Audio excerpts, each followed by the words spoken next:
गायी जागेवर मेल्या, 10 गायी वाहून गेल्या, 20 शेळ्या वाहून गेल्या, खाण्याचं कपडा लत्ता समजा वाहून गेलं, गायाचं खुराक 20 ते 25 पुतं होतं ते बी गेलं, कुट्टी एक गेली, 2 कोंबड्याचं खुरवडं गेलं, 100 ते 150 कोंबड्या होत्या, एक शेड मोडून पडलं. रात्री 1 वाजता खूप भयानक असा पूर आला. बेलगाव आणि पिंपळगाव मधील जमीन जवळजवळ 50 ते 60% हे पाण्याखाली गेली होती.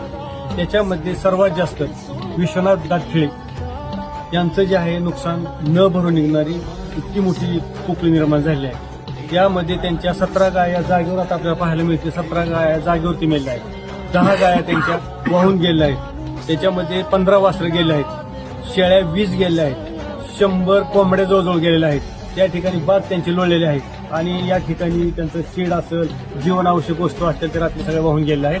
तरी प्रशासनाने याची दखल घेऊन त्या माणसाला मात्र आज त्यांना रडायला जागा नाही. संपूर्ण कुटुंब या ठिकाणी शोकांतिका जशी एखादं माणूस घरात गेल्यानंतर घडते त्याप्रमाणे या ठिकाणी घडले आहे. तरी तात्काळ त्यांना मदत करावी शासनाला ही आमची नम्रपणे विनंती आहे. ग्रामपंचायत सदस्य या नात्याने, सरपंच परिषद, राज्य संघटक या नात्याने मी आपल्याला आवाहन करत आहे शासनाला. भूम तालुक्यातील बेलगाव पिंपळगाव येथील दातखेळे या शेतकऱ्याचं अतोनात नुकसान झालं असून त्यांचं कमीत कमी 30 ते 35 लाख रुपयाचे नुकसान झाले आहे. सरकारने भूम तालुक्यातील अतोनात झालेल्या नुकसानीचे पंचनामे करून शेतकऱ्यांना तात्काळ मदत मिळवून द्यावी ही शेतकऱ्यांची